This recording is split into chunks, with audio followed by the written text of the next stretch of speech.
entre otras tantas cosas, y Wilfredo se ríe con mis elogios, pero se los merece todos, a veces me quedo corto. Entrevisto al entrevistador, porque él, después de mucho y a lo largo de un proceso largo, obtuvo el contacto, la confianza para poder sentarse a conversar con un hombre que no da entrevistas, que lleva años incluso siendo extraordinariamente cuidadoso con su seguridad y la de su esposa, que era originalmente espía de la dictadura cubana, y así vino a Estados Unidos como parte de un equipo que después se hizo conocido como la Red Avispa. La diferencia es que este matrimonio decidió colaborar, y entonces le cedo la palabra al caballero que conversó con Edgerton Levy, que es precisamente quien ha estado en esa situación. Y por cierto, ahora una película sobre la Red Avispa ha desatado una polémica muy grande, porque dicen que incluye, y este hombre lo ratifica, una cantidad de disparates y de glorificación de los espías.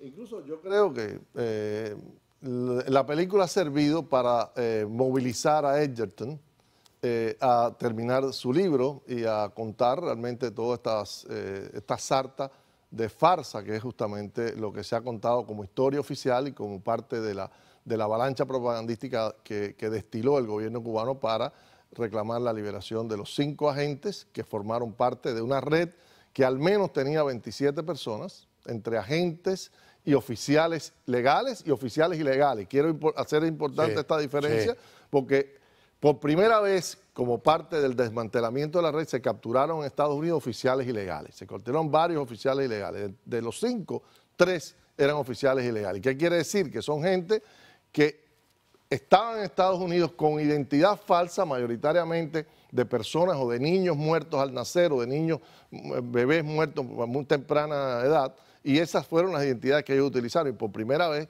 el Servicio de Inteligencia de Estados Unidos capturó oficiales ilegales cubanos en Estados Unidos y desmanteló lo que es hasta ahora la mayor red de espionaje en toda la historia de 60 años de relación con Cuba, y bueno, creo que en toda la historia del espionaje cubano en Estados Unidos. El Edgerton ha mantenido una actitud muy discreta. Su primera entrevista fue justamente en este canal en el año 2010, en octubre del 2010.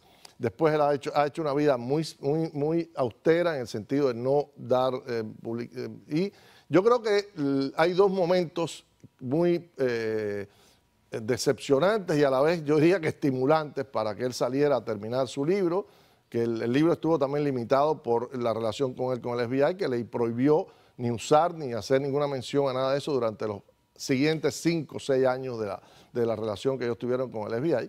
Pero una fue la entrega de la administración Obama de 3 de los espías que quedaban condenados aquí, cumpliendo largas sentencias de cárcel, y la otra fue justamente la salida de esta película.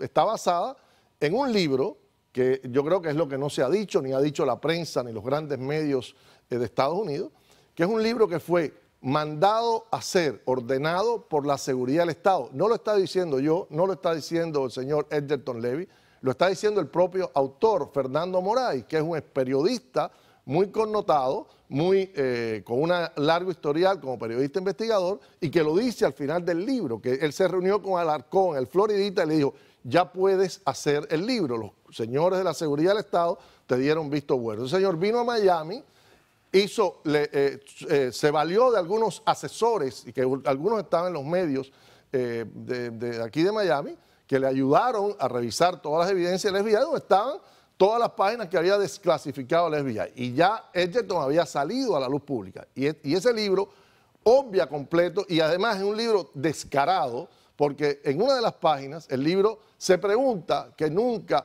él no sabe, no hay todavía ninguna evidencia de cómo los Estados Unidos detectaron la red, y que era una red muy estructurada, que ninguno se conocía entre unos y otros, y justamente lo que demuestra la red Avispa es fallas en la operación de inteligencia, y dice que en la seguridad de Estado le juraron que no ha habido ningún traidor, entre comillas, dentro de la red. Así que es un libro. Nosotros, quiero decirte además que como parte de este trabajo, nosotros localizamos, no yo, otra persona que está trabajando conmigo, que es incluso que viene a este programa, José Alberto Gutiérrez, que es perfectamente bilingüe en portugués, y era mejor que él lo entrevistara. Hicimos un cuestionario Le presentamos el cuestionario al señor Fernando Moraes, iba a dar la entrevista y al parecer, no sé qué pasó, la entrevista se cayó y parece que el cuestionario lo está consultando con las mismas personas que le autorizaron a hacer el libro.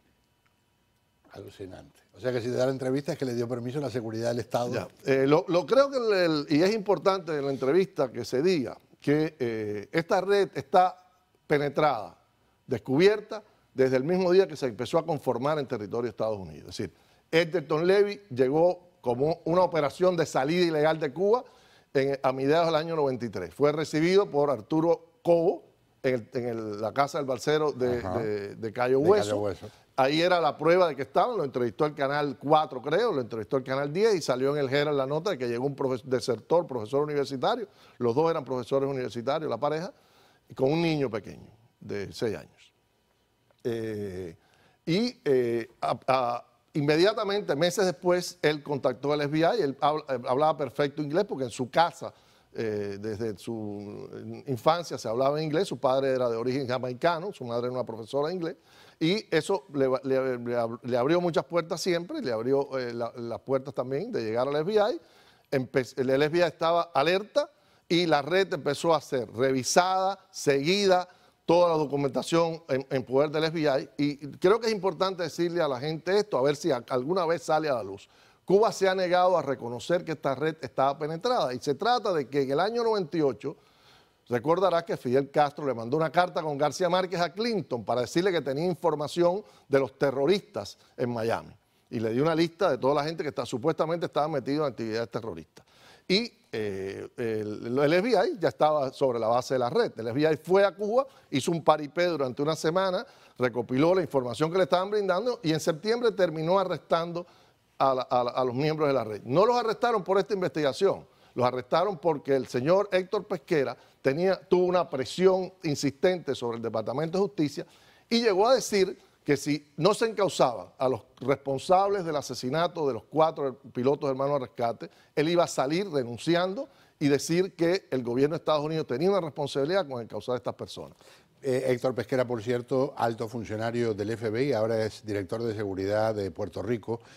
Durante mucho tiempo incluso fue aquí el titular de la del FBI. Era justamente el titular del FBI, que ellos tienen un agradecimiento tremendo en cosas que se pueden decir, otras que no se pueden decir, del papel que jugó Pesquera en la atención a ellos.